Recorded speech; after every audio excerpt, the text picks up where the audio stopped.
एक समय की बात है। जंगल में नदी किनारे एक विशाल बरगद के पेड़ के नीचे आचार्य चाणक्य और चंद्रगुप्त एक साथ बैठे थे। तभी अचानक से चंद्रगुप्त ने पूछा, गुरुदेव, इस दुनिया में कौन नहीं चाहता है कि धनवान बने? मेहनत तो सभी करते हैं, धनवान बनने की सभी कोशिशें करते हैं, लेकिन मैंने अक्सर देखा है कि कुछ इंसान कम मेहनत करके भी अमीर हो जाते हैं। लेकिन गरीब मेहनत मजदूरी करता है, पसीना बहाता है, लेकिन फिर भी वो कभी धनवान नहीं बन पाता। क्या मेहनत से ही धन कमाया जा सकता, अमीर बना जा सकता है? चाणक्य मुस्कुराए। उनकी आंखों में वह तेज था जो सदियों से नीति के रहस्यों को संजोए हुए था। वे बोले, चंद्रगुप्त, जिंदगी में एक बात हमेशा याद रखना, मेहनत तो गधा भी करता है, गधा भी भारी बोझ उठाता है, दिन रात खटता रहता है, लेकिन गधे की तरह मेहनत करने वाले इंसान हमेशा गरीब ही रहता है। लक्ष्मी उसी के पास आती है जो बुद्धिमान होता है। मेहनत, अमीरी धनवान व्यक्ति मेहनत से नहीं अपनी बुद्धि से बनता है। अगर ये बात सबको समझ में आ गई, उस दिन समझो कि कायनात पलट सकती है। सब कुछ बुद्धि का खेल है। हकीकत में तुम्हें धनवान बनने के लिए मेहनत का 1% भी रोल होता ही नहीं है, क्योंकि मेहनत सिर्फ मजदूरी और दिमाग की चोरियां, यानी जो अपने दिमाग का इस्तेमाल नहीं करना चाहते हैं, उनके हिस्से ही आती है। अगर तुम धनवान बनने की राह पर हो तो सबसे पहले तुम्हें मेहनत छोड़नी पड़ेगी। तुम्हें वो चीज सोचनी पड़ेगी जैसे तुम अपने दिमाग को काम पर लगा सको। तब चंद्रगुप्त ने कहा, हे गुरुदेव, मुझे आज कृपा करके इन सभी चीजों के बारे में बताइए। चाणक्य ने सिर हिलाया और बोले, ठीक है, आज मैं तुम्हें इन्हीं बातों को बताऊंगा, इसलिए चंद्रगुप्त, तुम मेरी बातों को ध्यान से सुनो।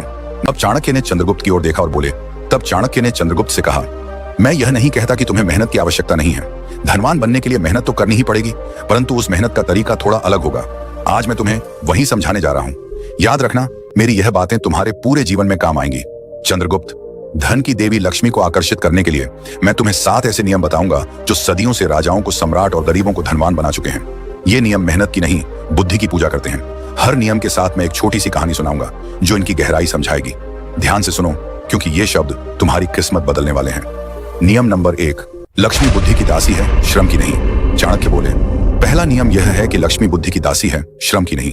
जो व्यक्ति अपने मस्तिष्क से निर्णय लेता है, जो जानता है कि कब, किसके लिए और कितना परिश्रम करना है, वही लक्ष्मी को बांध सकता है। केवल मेहनत करने से लक्ष्मी नहीं आती, नीति से मेहनत को दिशा दो, तभी वह फल देती है। बिना दिशा के मेहनत वैसी ही है जैसे हवा में उड़ते कागज का टुकड़ा, बहुत घूमेगा लेकिन कहीं नहीं पहुंचेगा। अब चाणक्य ने एक छोटी सी कहानी सुनाई। एक बार की बात है, एक छोटे से गांव में एक किसान रहता था, नाम था हरिया। हरिया दिन रात खेतों में पसीना बहाता था। सुबह सूरज उगते ही हल चलाता, शाम ढलते तक फसल काटता, लेकिन हर साल उसकी फसल सूख जाती, क्योंकि वह कभी मौसम की समझ नहीं रखता था। पड़ोस का एक दूसरा किसान मूला कम मेहनत करता था। वह साल में सिर्फ 2 बार खेत में जाता, एक बार बुआई के लिए, दूसरी बार कटाई के लिए। लेकिन मूला मौसम के संकेतों को पढ़ता था, बादलों की दिशा, हवा की गति, मिट्टी की नमी। वह जानता था कि बारिश कब आएगी, कौन सी फसल बोनी है। नतीजा, हरिया का खेत बंजर रहता, जबकि मूला का खेत सोने जैसा चमकता। एक दिन हरिया मूला से बोला, भाई, तू कम काम करता है, फिर भी तेरा अनाज बाजार में उड़ जाता है।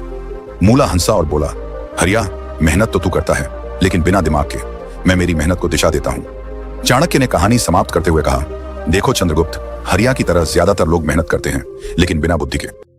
बुद्धि का मतलब क्या है? बुद्धि सिर्फ किताबी ज्ञान नहीं, बल्कि व्यावहारिक समझ है। उदाहरण के लिए, अगर तुम एक दुकानदार हो तो सिर्फ सामान बेचने से नहीं, बल्कि ग्राहक की जरूरत समझने से धन आता है।